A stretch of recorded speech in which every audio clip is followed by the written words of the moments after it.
2022년 카카오 인턴십 코딩 테스트 문제풀이를 해보도록 하겠습니다. 문제 1번은 단순 구현 문제였는데 크게 어렵지 않아서 세부적인 문제풀이는 하진 않지만 답안 코드는 공유를 드리도록 하겠습니다. 여기 4개 언어로 제가 답안 코드를 적어놨어요. 이 노션 페이지 공유 받으시고 한번 코드 체크해 보시면 됩니다. 그러면 다시 돌아가서 이 문제 1번은 넘어가고 문제 2번부터 한번 상세하게 보도록 할게요. 이거 문제는 꼭 읽어보시고 오셔야 돼요. 각자 다 읽고 왔으니까 저희가 몇 개 포인트만 짚어보도록 할게요.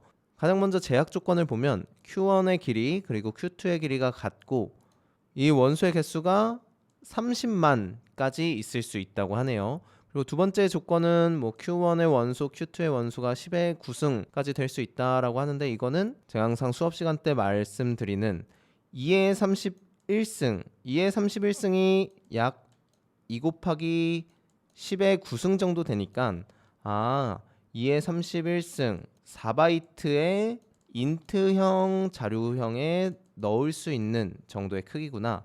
그러니까 자료형을 명시해 줘야 되는 C++나 자바의 경우에는 이 원소의 크기가 10의 9승이다라는 걸 보면은 인트형으로 내가 충분히 저장할 수 있겠구나. 이런 것들을 생각하시면 돼요. 그래서 제약 조건을 볼 때 하나하나 어떤 의미를 가지고 있는지 아셔야 돼요.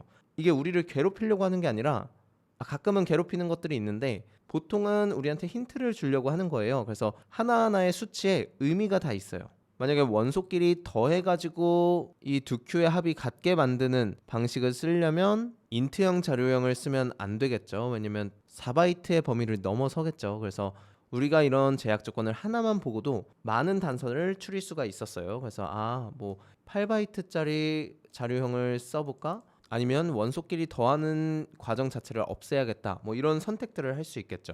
그리고 30만이라고 나왔어요. 제가 항상 말씀드렸던 게 시간 복잡도를 계산할 때 10의 8승 이상이 되면은 이거는 시간 초과가 날 가능성이 높다. 그래서 10의 8승 이하가 되게끔 시간 복잡도를 설계를 해야 된다라고 말씀을 드렸어요.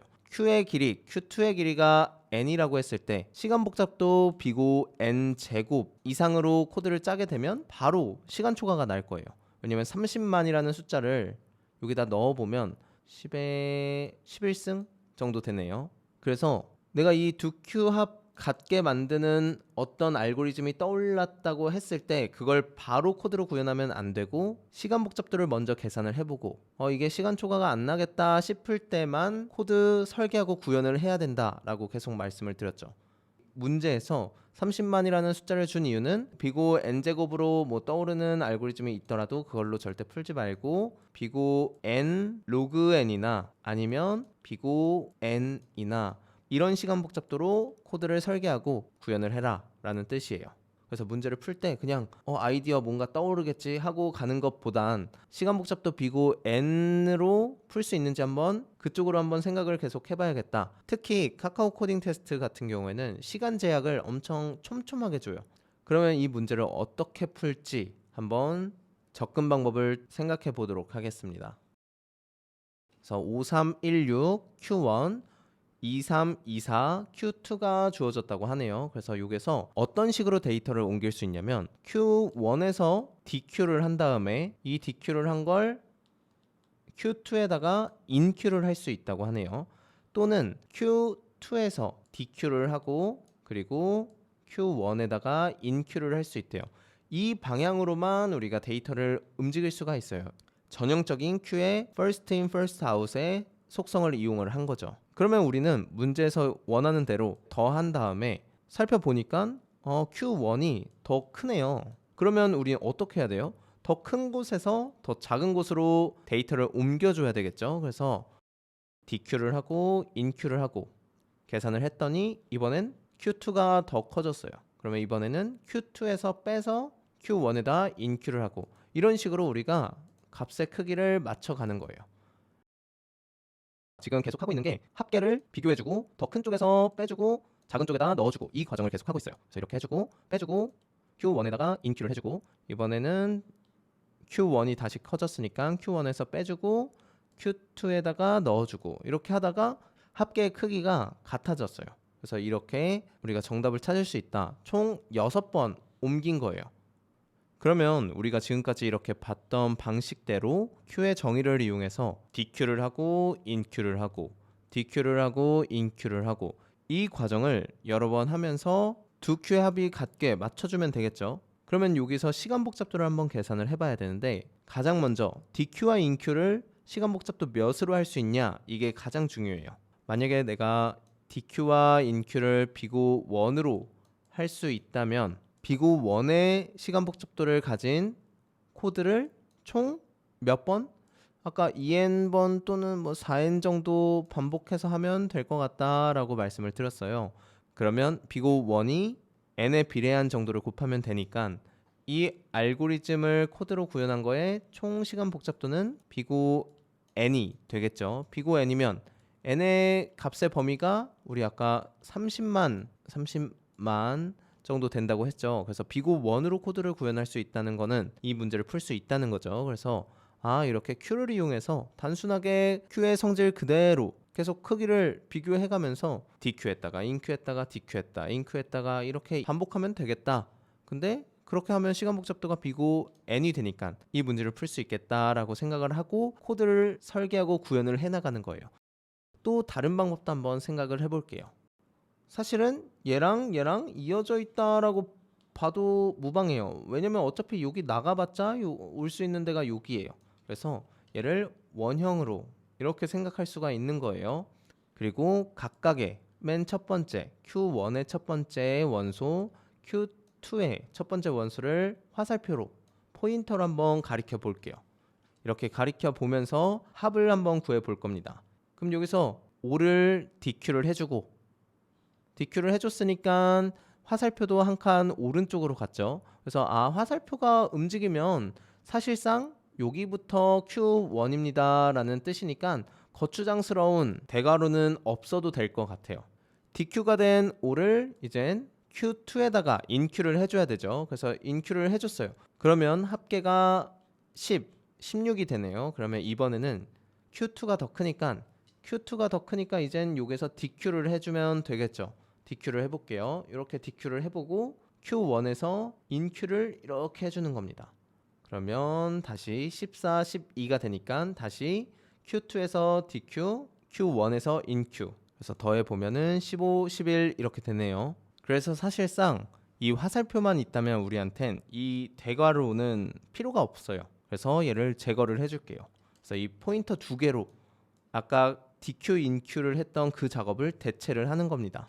그래서 간단하게 이번엔 15가 크니까 옮겨줬죠. 사실상 DQ를 해주고 인Q를 해준 거예요. 그리고 계산을 해주고 Q2가 크니까 DQ를 해주고 인Q를 해주고 계산을 해보니까 이번엔 Q1이 크니까 이 포인터를 다시 오른쪽으로 옮겨주는 거예요. 그렇게 되면 13 합계가 같아지고 카운트 6을 리턴해주면 됩니다. 여기까지 두 개의 접근 방법을 설명을 드렸고 코드는 노션을 공유해 드릴 테니까 그곳에 가서 각 언어에 맞게 한번 살펴보시고 나만의 코드로 한번 직접 짜보셔야 돼요. 그러면 사실 여기까지는 크게 어렵진 않았을 거예요. 3번 문제부터 조금 어려워지는데 그걸 같이 살펴보도록 하겠습니다. 우리한테 알고력과 코딩력이라는 게 있어요. 우리는 이 알고력과 코딩력을 이 모든 문제를 풀 수 있을 때까지 높여놔야 돼요. 그래서 이 모든 문제를 풀 수 있는 가장 빠른 시점이 언제냐라는 게 문제예요. 그러면 알고력과 코딩력을 어떻게 늘릴 수 있냐? 이렇게 공부를 할 수 있는 방법도 있고 이렇게 문제를 풀면서 알고력과 코딩력을 올릴 수도 있어요. 이 인풋 값이 주어졌을 땐 알고력은 3 이상이 되어야 이 모든 문제를 풀 수 있는 조건이 충족이 되고 코딩력은 4 이상은 되어야지 충족이 되네요. 그래서 알고력은 3, 코딩력은 4 이상씩은 돼야 이 모든 문제를 풀 수 있는 능력이 갖춰진다. 그래서 3,4 이상이 되어야 되는구나. 그러면 우리가 0,0에서 3,4로 갈 수 있는 최단 거리를 구하면 되겠죠. 이거를 구할 때 우리가 간단하게 이런 그리드를 생각해 볼 수가 있어요. 그래서 알고력 코딩력이 0,0일 때 우리가 3,4까지 갈 수 있는 최단 시간을 구해야 되는데 알고력 코딩력이 이제 0부터 150까지 된다고 하네요. 그러면 총 이 두 개 곱하면 몇이에요? 22,500가지의 알고력과 코딩력들이 이렇게 무수히 많이 있는 거죠. 경우의 수들이. 내가 0,0이었을 때 갈 수 있는 선택지들이 총 몇 개 있냐면 100개나 있어요. 그러면 이 하나하나의 경우에 대해서 100가지 경우의 수가 뻗어나가는 거랑 똑같은 거죠. 그러면 이 제약 조건에 맞춰서 시간 목적도를 통과할 수 있는 접근 방법을 같이 살펴보도록 할게요. 직관적으로 0,0 내가 알고력이 0이고 코딩력이 0이다. 근데 이 모든 문제를 살펴보니까 알고력은 최소 3 이상은 돼야 되고 코딩력은 4 이상이 돼야 이 모든 문제를 풀 수 있겠구나. 내가 3,4 이상이 되는 시점에서 그때의 시간을 리턴해주면 되겠다 라고 생각을 하고 접근 방법을 떠올려 볼게요. 일단 0,0일 때는 3, 4, 5번 문제는 못 풀어요. 공부해가지고 차근차근히 착실히 올려보자.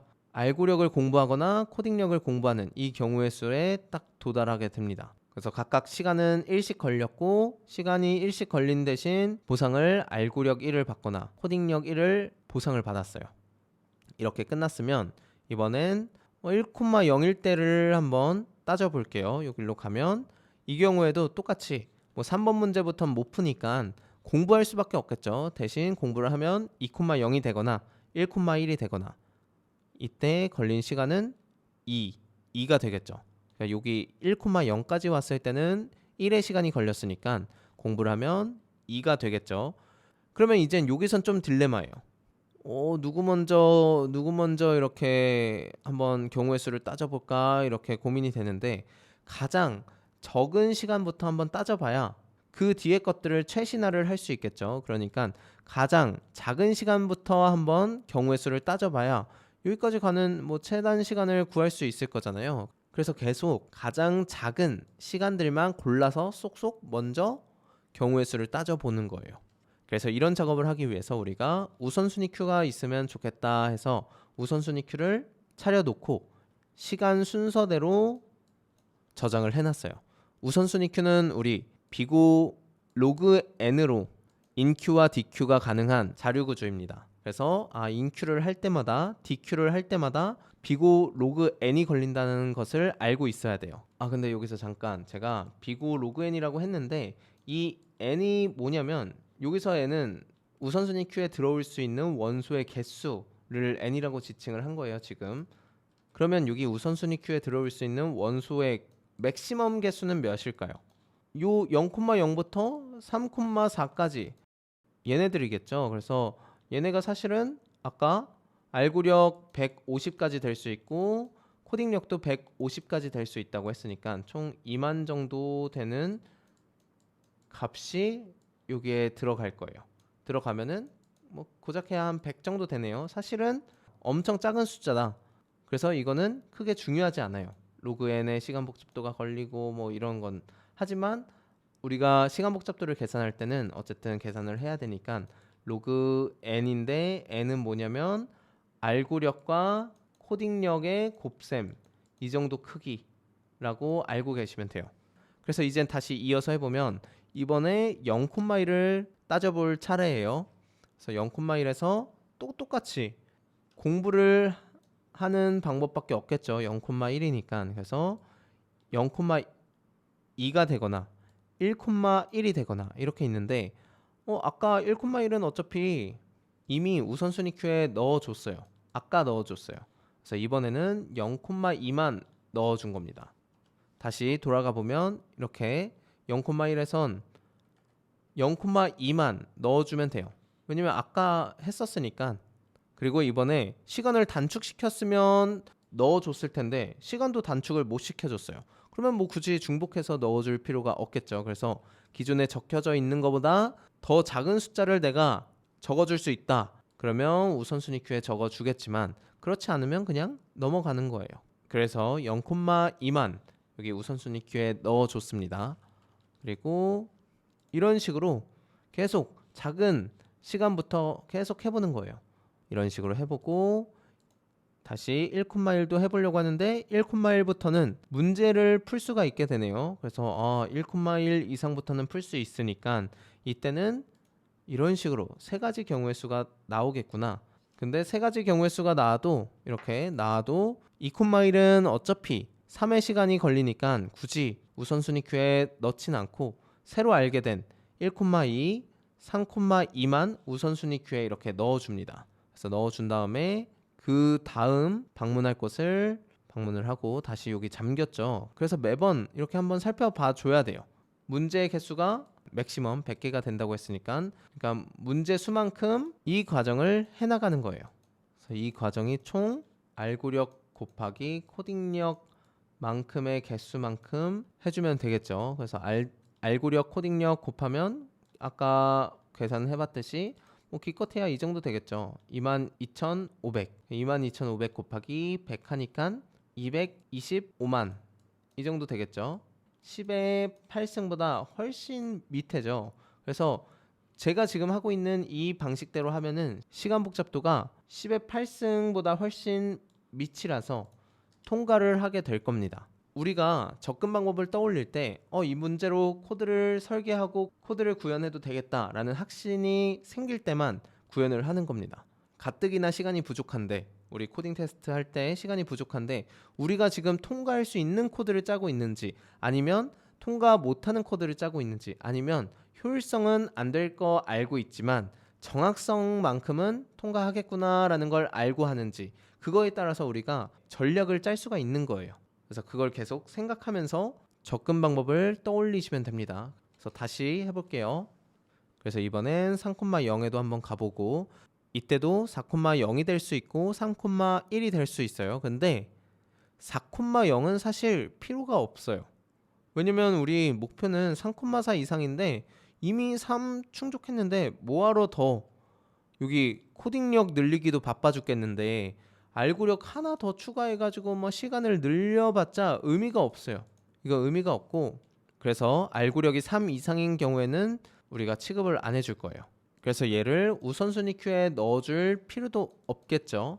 다만 이 시간이 3,0에 적혀져 있는 시간보다 더 적다면 3,0을 이 더 적은 시간으로 업데이트를 해줘야 돼요. 한번 합쳐볼까요? 근데 이미 3이 더 작은 숫자죠. 그러니까 합치긴 합치는데 그냥 업데이트는 되진 않을 거예요. 더 적은 숫자였다면 합쳐지면서 얘가 업데이트가 됐겠죠. 이런 식으로 3,0도 해봤고, 그 다음은 2,1 때는 3번 문제도 풀 수가 있죠. 그래서 3번 문제도 풀 수 있으니까 이렇게 되고, 이 경우에도 알고력 3을 넘어가는 이 친구는 흡수가 되는 거예요. 업데이트까진 안 해줄 것 같아요. 이렇게. 그 다음에 1,2 똑같이 해주고, 0,3도 똑같이 하던 대로 계속 해주고, 3,2 이제 우선순위에 따라서 먼저 넣어줬기 때문에 이번에 3,1을 하게 된 거예요. 그래서 3,1을 해보면 이번엔 4번 문제도 풀 수 있으니까 4가지 경우의 수로 갈 수가 있네요. 그런데 이 경우에도 이 친구랑 이 친구는 알고력 3을 넘어섰고, 이 친구는 코딩력이 4를 넘어섰어요. 그래서 이것도 점선을 한번 쭉 그려보면 이것도 사실상 3,5나 3,4나 똑같은 거예요. 그래서 3,4라고 취급을 하고 값을 업데이트를 해줍니다. 왜냐면 우리의 목표 3,4 이상인 것들은 어쨌든 하나로 합쳐줘야 돼요. 이런 식으로 하나하나 업데이트를 해주는 겁니다. 그래서 이렇게 3,2도 다 맞췄으니까 이번에는 3,2를 해주고 다시 업데이트 해주고, 그리고 4,2도 똑같이 모든 경우의 수 나열해주고 합쳐주게 됩니다. 순차적으로 계속 해볼게요. 이렇게 이번엔 0,4도 실행해주고, 3,3 계속 이렇게 해주는 거예요. 그리고 2,3 2,3도 모든 경우의 수 해주고, 그리고 1,4도 해주고, 그리고 3,4를 해주려고 간 순간 이 이후에는 6이라는 숫자보다 더 작은 숫자가 들어올 수는 절대 없죠. 우리가 우선순위 큐를 이용해서 작은 숫자부터 차근차근히 왔기 때문에 이제는 6 이상인 숫자들만 들어오게 될 거예요. 그래서 우리가 우선순위 큐를 쓴 거예요.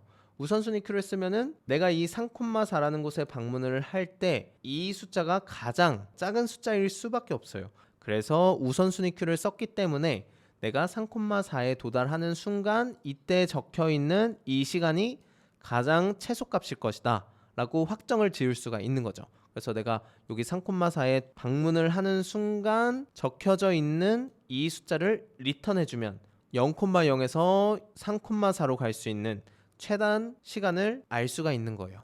이 알고리즘을 다익스트라 알고리즘이라고 해요. 그래서 다익스트라 알고리즘의 대표적인 특징 두 가지는 가중치 그래프였고, 그리고 우선순위 큐를 쓰는 게 가장 큰 특징이었죠. 그래서 지금도 이 하나하나의 좌표값들을 벌텍스라고 보고, 그러니까 정점이라고 보고 공부를 한다면 이런 식으로 엣지가 연결이 될 거고, 그리고 코딩력 공부를 하면 이런 식으로 연결이 될 거고, 3번 문제를 풀 수 있는 친구들은 이런 식으로 그래프가 연결되는데, 얘네들은 연결되는 게 이렇게 연결이 이렇게 되겠죠. 얘도 이렇게 연결이 되겠죠.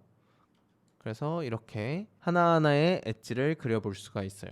4번 문제를 풀 때는 3,4를 가리키게 되겠죠.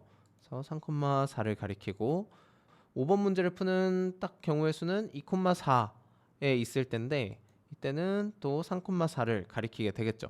그래서 결국에는 이런 가중치 그래프라고 우리가 생각을 할 수가 있는 거예요. 그래서 우리는 이 문제를 다익스트라 알고리즘을 이용해서 풀어봤습니다. 이게 다익스트라 알고리즘으로도 풀어봤지만 다른 방법으로도 한번 풀어볼게요.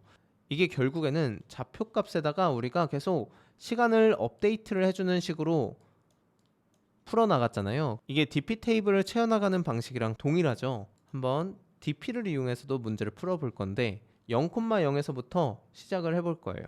0,0일 때 우리 시간이 0이었으니까 이때부터 한번 해보도록 할게요. 이렇게 1번, 2번 0,0이 할 수 있는 모든 경우의 수를 업데이트를 해주는 거예요. 이 테이블에. 그리고 나서 0,1로 가서 이때도 0,1이 할 수 있는 모든 업데이트를 해주고 0,2, 0,3, 0,4 이 순서대로 다 업데이트를 해주는 거예요.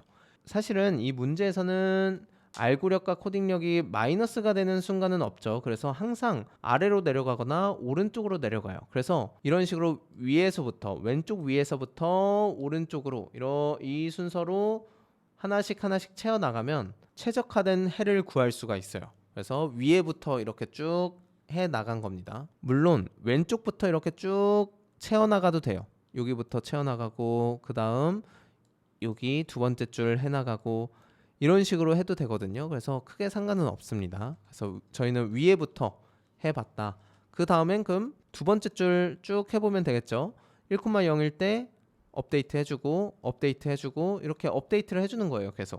계속 순차적으로 채워 나가는 겁니다. 그래서 여기서도 모든 케이스별로 업데이트를 해주고 그리고 마지막 줄 업데이트를 해주고 이렇게 하면은 DP 테이블을 다 채워 놓은 다음에 마지막 3,4에 적혀 있는 이 값을 리턴해 주면 되겠죠. 이 경우도 사실은 시간 복잡도가 아까 다익스트라 알고리즘이랑 똑같죠. 원소의 개수가 어떻게 돼요? 알고력 그리고 코딩력, 우리가 필요한 알고력 코딩력의 크기를 곱한 만큼 알고력 곱하기 코딩력 곱하면 딱 이 좌표의 개수가 나오겠죠. 이 좌표의 개수가 나오고 하나하나의 좌표에서 우리가 뭐 여러 가지 경우의 수들이 이렇게 뭐 있을 수 있겠죠. 이 경우의 수는 뭐 엣지라고 봐도 되지만 어쨌든 이 경우의 수는 문제의 개수겠죠. 그래서 문제의 개수 이렇게 되면은 우리가 DP를 업데이트를 할 때도 계속 뭐 이렇게 업데이트를 해주고 얘도 업데이트 해주고 뭐 이 문제의 개수만큼 최대의 개수만큼 계속 업데이트를 해주면 시간 복잡도가 나온다. 그러면 이 시간 복잡도가 아까 말했듯이 얘가 150이었고 얘가 150이었고 얘가 100이었죠. 225만이 나왔었죠. 이렇게 나왔었으니까 오케이 18승 2하구나. 그러면 DP로도 문제를 풀 수 있겠다.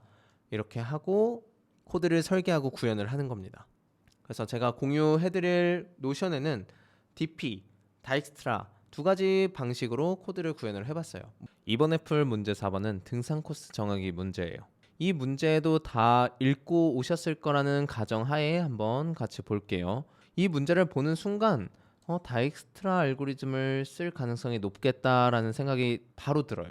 왜냐면 제가 항상 수업 시간에 말씀을 드렸죠. 가중치 그래프 나오는 경우에는 다익스트라 알고리즘일 가능성이 거의 95% 이상이에요. 그러니까 가중치가 있네? 그러면 다익스트라 알고리즘을 한번 고려해야겠다. 이렇게 사고 흐름이 넘어가시면 돼요. 그리고 나서 한번 제약 조건도 볼까요? 이 n은 뭐냐면 이 지점의 개수, 이게 n이고, 그러니까 벌텍스의 개수가 n인 거고 패스는 엣지죠. 그래서 다익스트라 알고리즘을 만약에 사용을 한다면 비고 계산을 해보면 패스 곱하기 로그 n 이 정도 될 것 같아요. 우리가 우선순위 큐를 쓸 거기 때문에 로그 n이 나오고 패스의 개수만큼 우리가 확인을 해봐야 되기 때문에 패스 곱하기 로그 n 이 정도 나온다라고 생각을 하시면 됩니다.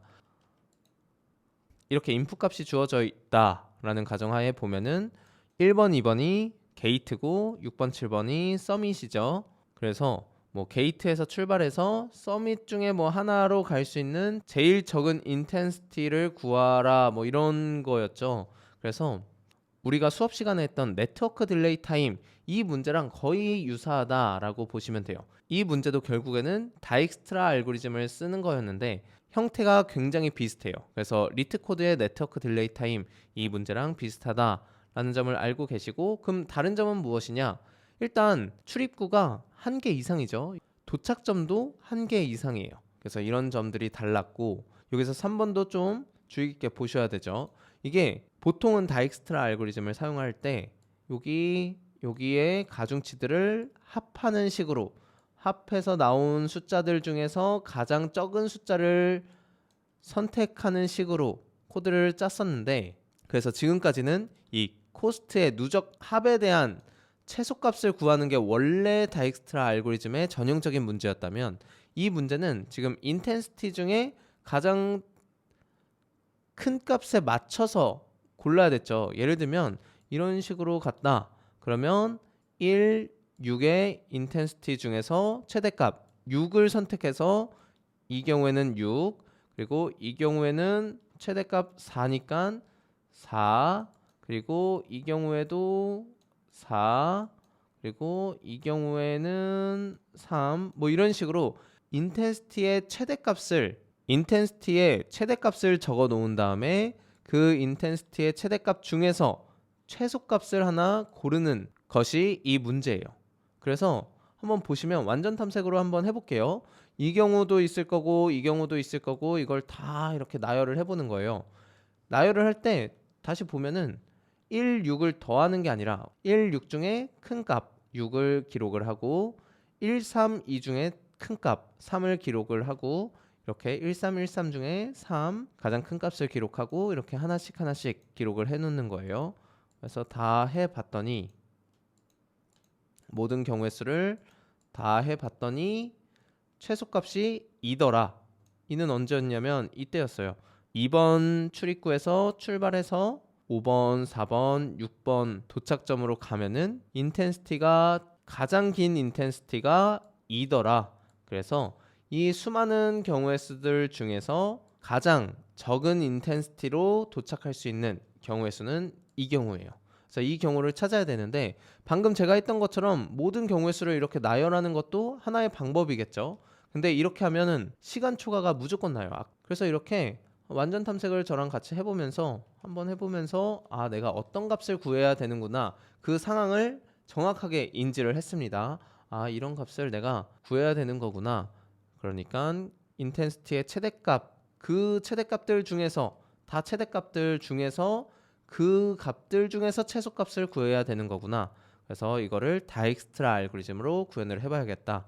그리고 4번 경로에서 도착점 출입구는 한 개씩만 포함해야 된다. 이거는 좀 이따 살펴보면서 접근 방법을 더 살펴보면서 이 조건도 포함해가지고 따져볼게요.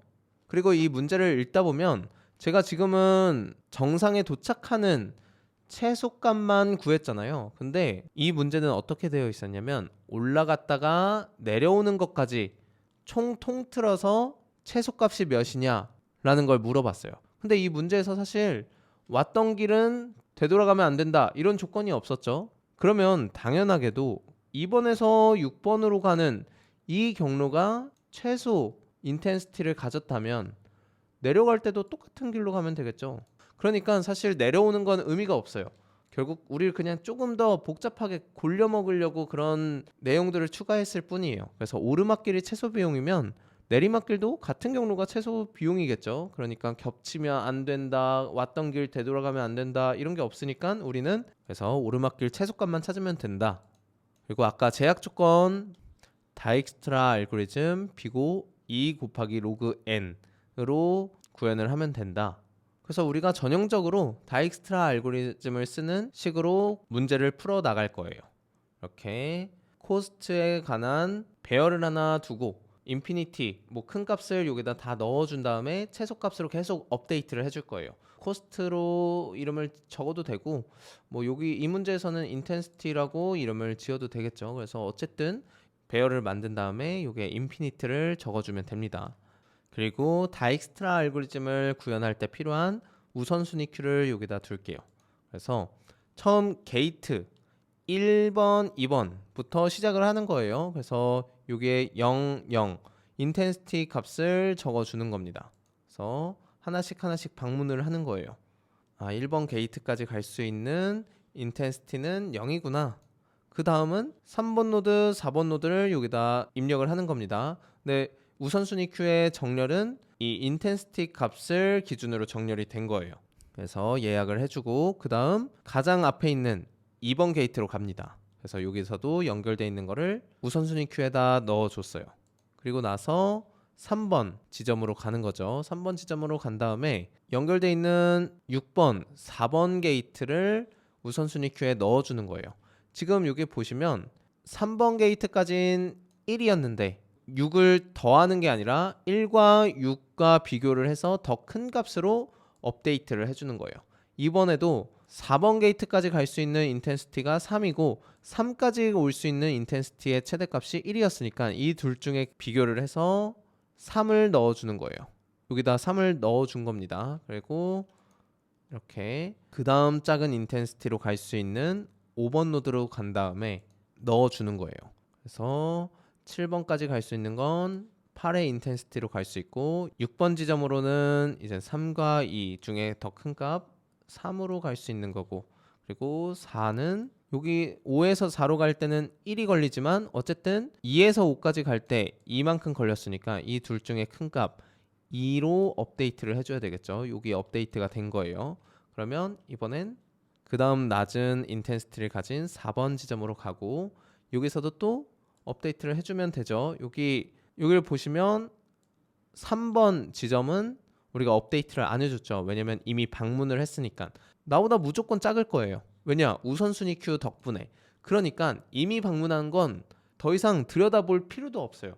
이게 다익스트라 알고리즘의 장점이죠. 그래서 우선순위 큐를 써가지고 작은 숫자부터 하나하나 점령해 나가기 때문에 이미 방문했던 곳은 거들떠도 안 보면 된다. 왜냐? 이미 나보다 최소값일 거니까 이미 나보다 작거나 같은 값일 거니까 더 이상 볼 필요도 없는 거예요. 그래서 아직 방문하지 않은 벌텍스만 넣어주는 겁니다. 그래서 지금까지 2의 인텐시티를 가졌고 지금 6번까지 갈 수 있는 인텐시티가 또 6이니까 여기서 맥스 값 2죠. 그래서 6의 벌텍스에 2의 인텐시티로 갈 수 있겠구나. 여기 얘가 추가가 된 거예요. 여기가. 그래서 추가가 될 때도 2가 제일 작은 인텐시티니까 우선순위 큐에 가장 앞에 오겠죠. 가장 앞에 와가지고 얘를 팝을 해줘서 넣어주면 되는 겁니다.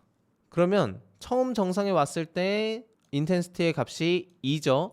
그래서 이 다음에 또 갈 곳들을 다 넣어준 다음에 또 팝을 해줘서 한번 다 해봐도 되지만 우리가 최적화를 하기 위해서 다 해보지 말고 2의 인텐시티로 갈 수 있는 것까지는 다 업데이트를 하고 나서 다 업데이트를 했더니 다른 정상에 갈 수가 없더라. 그러면 6이라는 정상에 2라는 인텐시티로 가는 게 최소값이겠죠. 그래서 이 값을 리턴해주면 돼요. 6,2 이렇게 해가지고 근데 만약에 7에도 2의 인텐시티로 갈 수 있었다. 그러면 똑같은 이 최소값의 인텐시티를 가진 정상들 중에서 더 작은 숫자를 골라가지고 리턴을 해주는 그런 것까지 코드로 구현을 해줘야 됩니다. 그리고 정상에 도착하는 순간 더 이상 이렇게 6에 연결돼 있는 애들까지 우선순위 큐에 넣을 필요는 없어요. 왜냐면 하나의 패스에 정상은 하나만 있어야 되거든요. 그래서 정상에 도착하는 순간 그 이후에 연결되어 있는 값들은 우선순위 큐에 안 넣어줄 거다. 이거조차 이제 코드에 반영을 해줘야 돼요. 그래서 이것까지 다 반영한 코드를 노션에다가 적어 드렸으니까 한번 참고를 해보시고 여기서 언급했던 내용이 이런 식으로 조건문으로 들어갔구나 이런 것들을 확인을 해보시면 됩니다. 그래서 이렇게 다익스트라 알고리즘을 이용해서 문제를 풀어봤어요. 마지막으로 풀 문제는 행렬과 연산이라는 문제인데 이 행렬과 연산이 어떤 문제인지 한번 살펴보도록 할게요. 일단 인풋 값으로 RC라는 행렬이 하나 주어집니다. 이 RC는 로우 값이 2부터 5만까지 올 수 있고 C도 2부터 5만까지 올 수 있대요. 근데 원소의 개수 R 곱하기 C겠죠. R 곱하기 C는 10만으로 제한을 해줬어요. 그래서 이 원소의 개수는 10만까지 올 수 있겠구나. 근데 이거를 로테이트를 하거나 시프트 로우 이 두 가지를 할 수 있대요. 근데 로테이트를 하려면 결국에는 하나씩 옮겨야 되겠죠. 하나씩 옮기려면 2 곱하기 C 더하기 2 곱하기 R 빼기 이만큼 정도의 원소를 하나하나 옮겨야 되네요. 그러니까 결국은 C 더하기 R만큼 시간이 걸릴 거예요. 이게 맥스 값이 한 5만 정도라고 생각을 해봅시다. 대략 한 5만 정도 된다. 이 로테이트를 근데 10만 번을 할 수가 있네요. 10만 번을 해버리면 시간 제약이 걸려버리죠. 그래서 5만을 10만 번 해버리면 거의 뭐 이거는 어느 정도 되죠? 10의 9승 정도 되네요. 10의 9승에서 10의 10승까지 되니까 이거는 시간 초과가 무조건 나겠구나. 10의 8승 이상이니까. 그래서 일단 이거를 하나하나 옮기려는 그 순수한 생각을 하시면 안 돼요. 하나하나 옮기려다 보면은 시간 초과가 난다. 그럼 시프트 로우는 또 어떨까요? 시프트 로우는 여기에 있던 애들을 옮겨야 되고 이쪽에 있던 애들도 다 옮겨야 되고 뭐 이렇게 되고 얘 맨 밑에 있는 애들도 다 옮겨야 되니까 이걸 일일이 옮기려다 보면 총 R 곱하기 C 번의 개수만큼 옮겨야 되죠. 그러면 그게 또 오퍼레이션의 길이가 10만 정도 되니까 R 곱하기 C는 10만 이하였는데 10의 5승 이하였는데 또 오퍼레이션 길이가 10의 5승까지 될 수 있으니까 총 10의 10승이죠. 그래서 이것도 시간 초과가 무조건 나는구나. 이거를 먼저 계산을 하고 가야 돼요. 그래야 내가 어떤 식으로 접근 방법을 떠올릴지 좁혀나갈 수가 있다. 이 제약 조건을 본 순간 이걸 그냥 단순 구현하는 문제가 아니구나 라는 걸 알아차려야 돼요. 그러니까 이게 만약에 제약 조건이 좀 낮았다 그러면 이거 귀찮지만 그냥 하나하나 로테이트 하는 거 내가 구현하고 시프트 로우 하는 거 하나하나 구현해가지고 시간이야 오래 걸리겠지만 제약 조건을 보니까 뭐 충분히 통과는 하겠네. 그러면 그냥 처음에 떠올랐던 그 방법으로 구현을 하시면 돼요. 뭐 너무 많이 걸리지 않는 거라면 그냥 내가 바로 생각 떠오르는 그냥 단순하게 옮기는 그 작업으로 코드를 작성을 하셔도 된다라는 거예요. 하지만 제약 조건이 이렇게 된 걸 본 순간 이렇게 풀면 안 되는구나. 그러면 어떻게 풀까? 조금 아이디어 싸움이에요. 그래서 이거는 사실 못 풀어도 상관없어요. 못 풀어도 우리는 어떻게 해야 되냐? 도저히 떠오르지가 않는다. 그러면 이게 정확성 테스트랑 효율성 테스트가 있어요. 그러면 효율성 테스트를 우리가 포기를 하고 그냥 정확성 테스트. 그래, 하나하나 로테이트 하는 건 뭐 시간 들여서 얼마든지 할 수 있어. 그냥 이것만 코드 짜는 거예요. 시프트 로우 하는 것도 뭐 어렵지 않아요. 코드 구현하는 거. 만약에 아이디어가 잘 안 떠오른다. 그러면 우리는 정확성만 맞추겠다 하고 얘를 택하면 되는 겁니다. 제가 코딩 테스트 분석 영상에서도 말씀드렸듯이 다 모든 문제의 효율성 테스트를 통과할 필요는 없어요. 하지만 우리는 공부 중이니까 효율성 테스트까지 통과할 수 있는 접근 방법을 떠올려 보도록 할게요. 물론 이게 떠올리는 게 이게 쉽지가 않아요. 하지만 이것만으로도 우리는 힌트를 얻을 수 있다라는 거죠. 그러니까 뭐 R 곱하기 C나 B고 R 플러스 C보다 작은 시간 복잡도를 가진 Shift 로우 로테이트를 구해야 돼요. 왜냐면 오퍼레이션의 개수가 10만 개잖아요. 10만 개, 10의 5승이잖아요. 그러니까 Shift 로우가 숫자가 막 커버리면 시간 복잡도가 막 10의 5승 되거나 뭐 10의 4승 되거나 이래버리면 시간 초과가 난다는 거죠. 이게 오퍼레이션이랑 이 하나하나의 시프트 로우의 시간 복잡도랑 곱해줘야 되니까. 로테이트도 똑같죠. 그러니까 결국 시프트 로우를 비고 1으로 획기적으로 짜거나 로테이트도 비고 1으로 획기적으로 구현하지 않으면 이 문제를 도저히 효율성 테스트를 통과할 수 없다. 이거를 인지한 것부터가 시작이에요. 아, 그러니까 내가 시프트 로우를 비고 n으로 비고 1으로 코드를 짜야 되는구나. 로테이트 함수를 비고 1으로 짜야 되는구나. 이거를 인식하는 순간 이런 식으로 한번 생각을 확장을 해볼 수 있다는 거죠. 와, 시프트 로우를 어떻게 비고 1으로 구현할 수 있을까? 도대체 로테이트를 어떻게 비고 1으로 구현할 수 있을까? 이렇게 한번 접근 방법을 추려 나가는 겁니다. 그래서 사실 시프트 로우의 경우에는 이렇게 한 줄씩 나눠 보면은 쭉 내려서 다시 위로 올려주는 작업을 하는 거죠. 그래서 이 한 줄 한 줄을 한 뭉탱이로 묶어 놓고 그냥 이 위치만 바꿔주면 되겠죠. 그러면 시간이 오래 안 걸릴 거예요. 그래서 이 연두색으로 그려져 있는 자료 형태를 큐를 이용한다던가 덱 자료 구조를 이용해 가지고 구현을 하면 시간 복잡도 비고 1으로 옮길 수가 있을 거예요. 물론 언어에 따라서 구현 방법이 조금씩 다를 수가 있어요. 조금 디테일하게 말씀을 드리면 포인터를 이용하는 방식으로 해야 돼요. 왜냐면 이게 하나하나를 하나씩 진짜로 옮기려고 하면 이거조차 시간이 많이 걸리거든요. 내가 가리키고 있던 실제 이 Q 자료 구조에서 여기 여기 4개의 원소가 있는데 얘는 처음에 요 배열을 가리키고 있고 여기는 두 번째 배열을 가리키고 있고 이런 식으로 포인팅을 하고 있는 주소값만 바꾸는 형태로 이 주소값만 이렇게 바꿔준 것 뿐이에요. 그러면 비고 1으로 우리가 주소값을 바꿔줄 수가 있다. 그래서 Shift 로우를 하는 방법은 이렇게 한 줄 한 줄 나눠 가지고 덱 자료 구조를 이용해서 밑에 한 줄을 DQ 해주고 그리고 다시 뒤에서 INQ를 해주고 이렇게 하면 됩니다. 이러면 비고 1으로 코드를 작성할 수 있어요. 그러면 그 다음 로테이트는 어떻게 하면 될까요? 로테이트도 비슷해요. 사실은 우리가 이 가장자리 부분만 회전시키면 되니까 이 가운데 있는 애들은 어떻게 되든 상관없어요. 그래서 이것도 덱 자료 구조를 이용해서 시계 방향으로 회전을 시키려면 이렇게 DQ를 해주고 그 다음에 요 밑에서도 DQ 해주고 INQ 해주고 여기서도 DQ 해주고 INQ 해주고 여기서도 DQ를 해주고 INQ를 해주고 해볼게요. 이렇게 그 다음 아까 DQ 해줬던 거 여기다 INQ 해주고 이렇게 되면 한 바퀴 돈게 되겠죠. 근데 이때 사실 시간 복잡도는 별로 안 걸렸어요. 왜냐? DQ랑 INQ 우리 시간 복잡도 얼마나 걸려요?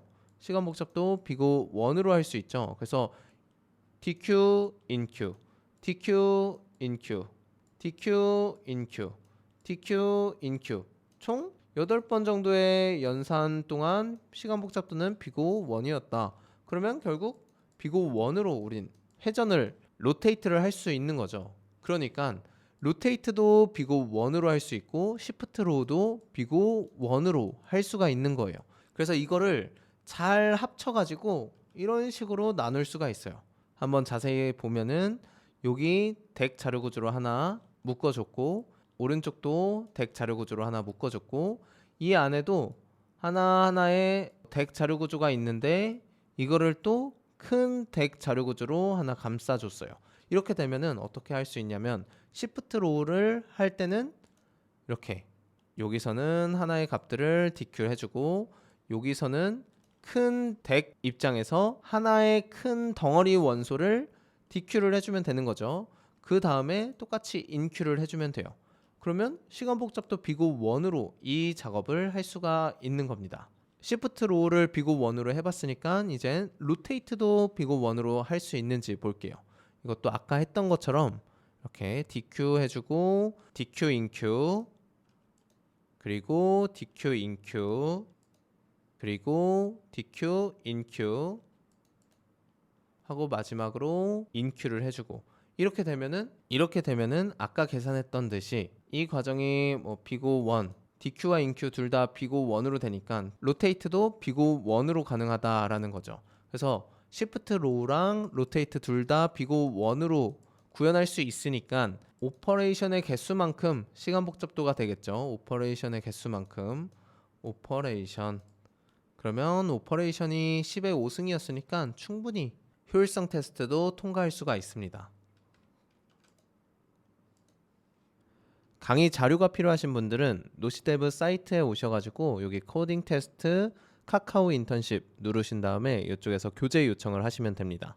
2022년 카카오 인턴십 모든 문제에 대해서 4개 언어별로 이렇게 코드를 작성을 해드렸으니까 이걸 보시고 공부하는 데 도움 얻어 가시길 바랄게요.